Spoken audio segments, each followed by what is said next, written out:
ഇന്ത്യയുടെ pink city അഥവാ rose city എന്നറിയപ്പെടുന്നത് രാജസ്ഥാന്റെ തലസ്ഥാനമായ ജയ്പൂരാണ്.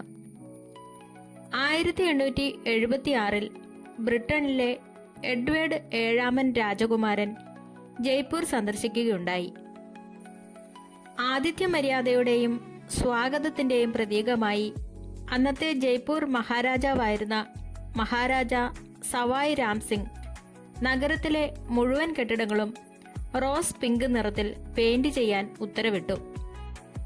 അതിനുശേഷമാണ് ജയ്പൂരിന് പിങ്ക് സിറ്റി എന്ന പേര് ലഭിച്ചത്. ഇന്ന് നഗരത്തിന്റെ പഴയ ഭാഗങ്ങളിലെ കെട്ടിടങ്ങൾ ഈ നിറം നിലനിർത്തുന്നത് നിയമപരമായി നിർബന്ധമാക്കിയിട്ടുണ്ട്.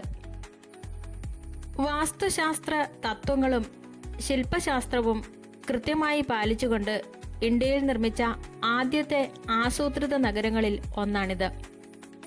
പ്രശസ്ത വാസ്തുശില്പിയായ വിദ്യാധർ ഭട്ടാചാര്യയാണ് നഗരം രൂപകൽപ്പന ചെയ്തത്. ജയ്പൂരിലെ കോട്ടകളുടെയും കൊട്ടാരങ്ങളുടെയും സവിശേഷമായ വാസ്തുവിദ്യ കണക്കിലെടുത്ത് 2019 യുനെസ്കോ ഈ നഗരത്തെ ലോക പൈതൃക കേന്ദ്രമായി പ്രഖ്യാപിച്ചു.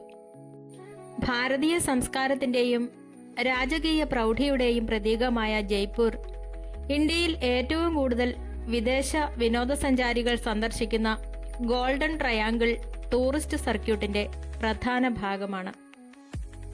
രാജസ്ഥാന്റെ തലസ്ഥാനമായ ജയ്പൂർ കേവലം മനോഹരമായ കെട്ടിടങ്ങളുടെ ഒരു നഗരം മാത്രമല്ല, അത് ഇന്ത്യയുടെ ചരിത്രത്തിലും വർത്തമാനത്തിലും വലിയ സാമൂഹിക സാംസ്കാരിക പ്രസക്തിയുള്ള ഒരു കേന്ദ്രം കൂടിയാണ്.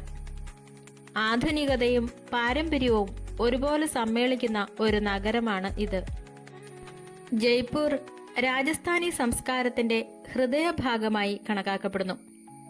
കല, സംഗീതം, നൃത്തം, കരകൗശല വസ്തുക്കൾ എന്നിവയാൽ സമ്പന്നമാണ് ഈ നഗരം. ജയ്പൂരിലെ കരകൗശല വിദഗ്ധർ ലോക പ്രശസ്തരാണ്. പ്രത്യേകിച്ച് ബ്ലൂ പോട്ടറി, ലഹരിയ, ബന്ധേജ് തുടങ്ങിയ പരമ്പരാഗത വസ്ത്രനിർമ്മാണ രീതികൾ, കല്ലുകൾ പതിപ്പിച്ച ആഭരണങ്ങൾ എന്നിവ ജയ്പൂരിന്റെ സാംസ്കാരിക അടയാളങ്ങളാണ്. രാജകീയ ചരിത്രത്തിന്റെയും വാസ്തുവിദ്യയുടെയും ഒരു വലിയ ശേഖരം തന്നെയുണ്ട് ജയ്പൂരിൽ. രജപുത്ര, മുഗൾ ശൈലികൾ സമന്വയിപ്പിച്ച് നിർമ്മിച്ച ഇവിടുത്തെ നിർമ്മിതികൾ പ്രസിദ്ധമാണ്.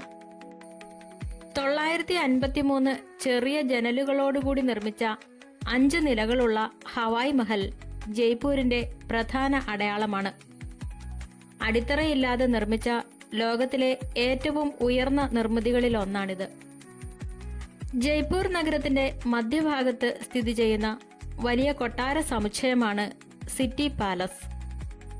ഇവിടെ മനോഹരമായ മുറ്റങ്ങൾ, പൂന്തോട്ടങ്ങൾ, മുബാറക് മഹൽ, ചന്ദ്രമഹൽ തുടങ്ങിയ മനോഹരമായ കൊട്ടാര കെട്ടിടങ്ങൾ എന്നിവയുണ്ട്. ഇതിന്റെ ഒരു ഭാഗം ഇന്നും രാജകുടുംബത്തിന്റെ വസതിയാണ്. മാൻസാഗർ തടാകത്തിന് നടുവിലായി സ്ഥിതി ചെയ്യുന്ന മനോഹരമായ ഒരു കൊട്ടാരമാണ് ജൽമഹൽ. ചുവന്ന മണൽക്കല്ലിൽ നിർമ്മിച്ച ഈ 5 നില കെട്ടിടത്തിന്റെ 4 നിലകളും വെള്ളത്തിനടിയിലാണ് സ്ഥിതി ചെയ്യുന്നത്. ഇത് ഇതിന്റെ ഒരു പ്രത്യേകതയാണ്. ജയ്പൂരിൽ നിന്ന് 11 കിലോമീറ്റർ അകലെ കുന്നിൻ മുകളിൽ സ്ഥിതി ചെയ്യുന്ന പ്രൗഢഗംഭീരമായ കോട്ടയാണ് അംബർ കോട്ട. ഇതിനുള്ളിലെ ശീഷ് മഹൽ, ഗണേഷ് പോൾ കവാടം എന്നിവ വാസ്തുവിദ്യയുടെ വിസ്മയങ്ങളാണ്. അംബർ കോട്ടയ്ക്ക് മുകളിലായി സുരക്ഷയ്ക്കായി നിർമ്മിച്ച പ്രതിരോധ കോട്ടയാണ് ജയ്ഗഡ് കോട്ട. ലോകത്തിലെ വിമാനങ്ങളില്ലാതിരുന്ന കാലത്തെ ഏറ്റവും വലിയ ചക്രങ്ങളുള്ള പീരങ്കിയായ ജയ്ബാൻ പീരങ്കി ഇവിടെയാണ് സൂക്ഷിച്ചിരിക്കുന്നത്. ആരവല്ലി മലനിരകളുടെ അരികിൽ ജയ്പൂർ നഗരത്തിന് കാവലായി നിൽക്കുന്ന കോട്ടയാണ് നഹർഗഡ് കോട്ട. ഇവിടെ നിന്നാൽ ജയ്പൂർ നഗരത്തിന്റെ സമ്പൂർണമായ ആകാശദൃശ്യം കാണാൻ സാധിക്കും. മഹാരാജ സവായ് ജയ്സിംഗ് രണ്ടാമൻ നിർമ്മിച്ച വലിയ ജ്യോതിശാസ്ത്ര നിരീക്ഷണാലയമാണ് ജന്തർ മന്ദർ. യുനെസ്കോയുടെ ലോക പൈതൃക പട്ടികയിലുള്ള ഇതിൽ ലോകത്തിലെ ഏറ്റവും വലിയ കല്ലുകൊണ്ടുള്ള സൂര്യഘടികാരമായ ബൃഹത് സമ്രാട്ട് യന്ത്രം സ്ഥിതി ചെയ്യുന്നു. ലണ്ടനിലെ വിക്ടോറിയ ആൻഡ് ആൽബർട്ട് മ്യൂസിയത്തിന്റെ മാതൃകയിൽ ഇൻഡോ സാരസനിക് ശൈലിയിൽ നിർമ്മിച്ച മനോഹരമായ കെട്ടിടമാണ് ആൽബർട്ട് ഹാൾ മ്യൂസിയം. രാജസ്ഥാന്റെ ഏറ്റവും പഴയ മ്യൂസിയമാണിത്. ജയ്പൂരിലെ ജവഹർ സർക്കിളിന് സമീപമുള്ള മനോഹരമായ കവാടമാണ് പത്രിക ഗേറ്റ്. രാജസ്ഥാന്റെ സാംസ്കാരിക ചരിത്രവും കലകളും വിളിച്ചോതുന്ന അതിമനോഹരമായ ചിത്രപ്പണികൾ കൊണ്ട് അലങ്കരിച്ച ഈ ഗേറ്റ് ഇന്ന് സഞ്ചാരികളുടെ പ്രധാന ചിത്രീകരണ കേന്ദ്രമാണ്. ഘൂമർ, കാൽബേലിയ തുടങ്ങിയ നാടോടി നൃത്തരൂപങ്ങളും പരമ്പരാഗത രാജസ്ഥാനി സംഗീതവും ഇവിടുത്തെ ഉത്സവങ്ങളുടെയും ദൈനംദിന ജീവിതത്തിന്റെയും ഭാഗമാണ്. ലോകത്തിലെ തന്നെ ഏറ്റവും വലിയ സൗജന്യ സാഹിത്യോത്സവമായ ജയ്പൂർ ലിറ്ററേച്ചർ ഫെസ്റ്റിവൽ എല്ലാ വർഷവും ഇവിടെയാണ് നടക്കുന്നത്. ഇത് നഗരത്തെ ഒരു അന്താരാഷ്ട്ര സാംസ്കാരിക സംവാദ വേദിയാക്കി മാറ്റുന്നു.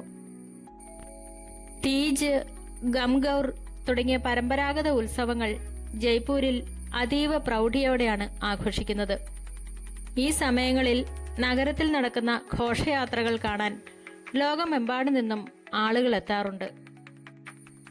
സാമൂഹിക ഘടനയിലും നഗരാസൂത്രണത്തിലും ഇന്ത്യക്ക് തന്നെ മാതൃകയായ ചില പ്രത്യേകതകൾ ജയ്പൂരിനുണ്ട്. 1727 ഈ നഗരം സ്ഥാപിതമായപ്പോൾ തന്നെ വ്യത്യസ്ത തൊഴിലുകളിൽ ഏർപ്പെട്ടിരിക്കുന്ന ജനവിഭാഗങ്ങൾക്കായി, ഉദാഹരണത്തിന് നെയ്ത്തുകാർ, കച്ചവടക്കാർ, ശില്പികൾ തുടങ്ങിയവർക്കായി പ്രത്യേകം കമ്പോളങ്ങളും തെരുവുകളും മാറ്റിവെച്ചിരുന്നു. ഇത് സമൂഹത്തിലെ വിവിധ വിഭാഗങ്ങൾ തമ്മിലുള്ള സാമ്പത്തികവും സാമൂഹികവുമായ പരസ്പര സഹകരണത്തിന് അടിത്തറയിട്ടു.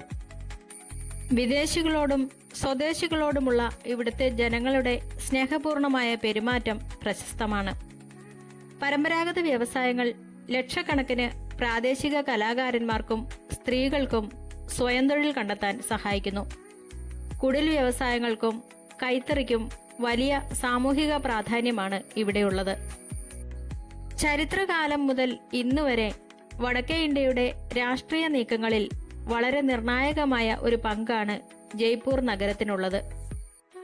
രജപുത്ര ഭരണകാലത്തെ തന്ത്രപരമായ സഖ്യങ്ങൾ മുതൽ ആധുനിക ജനാധിപത്യ ഇന്ത്യയിലെ ഒരു സംസ്ഥാന തലസ്ഥാനം എന്ന നിലയിലുള്ള അധികാരം വരെ ജയ്പൂരിന്റെ രാഷ്ട്രീയ പ്രസക്തി വളരെ വലുതാണ്.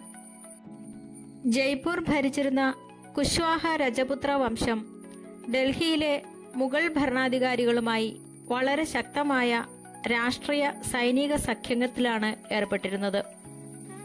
രാജാ മാൻസിംഗ് ഒന്നാമൻ, സവായ് ജയ്സിംഗ് രണ്ടാമൻ തുടങ്ങിയ ഭരണാധികാരികൾ മുഗൾ ദർബാറിലെ ഏറ്റവും സ്വാധീനമുള്ള മന്ത്രിമാരും സൈന്യാധിപന്മാരുമായിരുന്നു. ഇത് ഡൽഹിയുടെ രാഷ്ട്രീയ തീരുമാനങ്ങളെ പോലും സ്വാധീനിക്കാൻ അംബർ, ജയ്പൂർ രാജാക്കന്മാർക്ക് കരുത്തു നൽകി.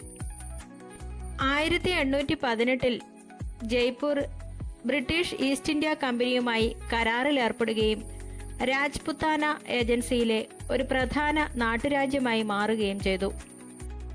കടുത്ത ആഭ്യന്തര രാഷ്ട്രീയ പ്രതിസന്ധികളിലും ബ്രിട്ടീഷുകാരുമായി നല്ല ബന്ധം പുലർത്തിക്കൊണ്ട് സ്വയം ഭരണാധികാരം നിലനിർത്താൻ ഇവിടുത്തെ ഭരണാധികാരികൾക്ക് കഴിഞ്ഞു.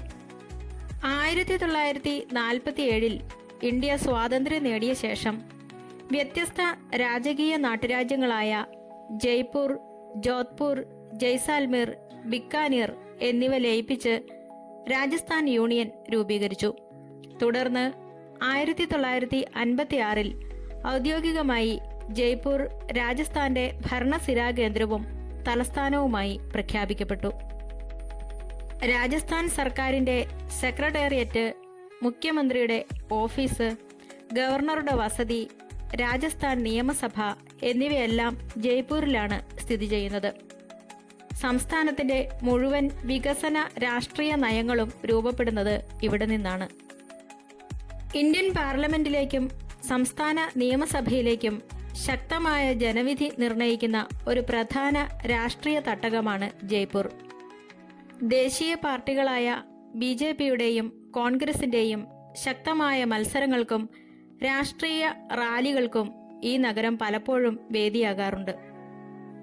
ദേശീയ തലസ്ഥാനമായ ന്യൂഡൽഹിയിൽ നിന്ന് വെറും 260 കിലോമീറ്റർ മാത്രമാണ് ജയ്പൂരിലേക്കുള്ള ദൂരം.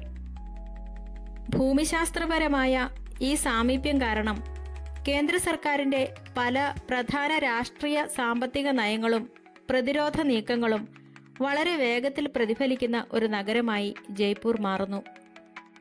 പണ്ട് വടക്കേ ഇന്ത്യയിലെ സാമ്രാജ്യത്വ ശക്തികളെ നിയന്ത്രിച്ചിരുന്ന രാജകീയ രാഷ്ട്രീയത്തിന്റെ കേന്ദ്രമായിരുന്ന ജയ്പൂർ ഇന്ന് ജനാധിപത്യ ഇന്ത്യയിലെ ഏറ്റവും വലിയ സംസ്ഥാനങ്ങളിലൊന്നായ രാജസ്ഥാന്റെ രാഷ്ട്രീയ ഗതിവിഗതികൾ നിയന്ത്രിക്കുന്ന പ്രധാന ശക്തി കേന്ദ്രമാണ്. ഡൽഹി, ആഗ്ര എന്നിവയോടൊപ്പം ഇന്ത്യയിലെ ഏറ്റവും പ്രധാനപ്പെട്ട വിനോദസഞ്ചാര സർക്യൂട്ടായ ഗോൾഡൻ ട്രയാങ്കിളിന്റെ പ്രധാന കേന്ദ്രമാണ് ജയ്പൂർ. ഇന്ത്യയുടെ ചരിത്രപരമായ മുഖം വിദേശികൾക്ക് മുന്നിൽ പ്രദർശിപ്പിക്കുന്നതിൽ ഈ നഗരം വലിയ പങ്കുവഹിക്കുന്നു. പഴയ ജയ്പൂർ നഗരത്തിന്റെ അതിരുകളും അതിന്റെ സവിശേഷമായ വാസ്തുവിദ്യയും സംരക്ഷിക്കപ്പെടേണ്ട ഒന്നാണെന്ന് യുനെസ്കോ അംഗീകരിച്ചിട്ടുണ്ട്. ചുരുക്കത്തിൽ, ഭൂതകാലത്തിന്റെ രാജകീയ പ്രൗഢിയും സംസ്കാരവും ഒട്ടും ചോർന്നു പോകാതെ തന്നെ IT, വിദ്യാഭ്യാസം, ടൂറിസം തുടങ്ങിയ മേഖലകളിൽ അതിവേഗം വളരുന്ന ഒരു ആധുനിക നഗരമായി ഇന്ന് ജയ്പൂർ നിലകൊള്ളുന്നു.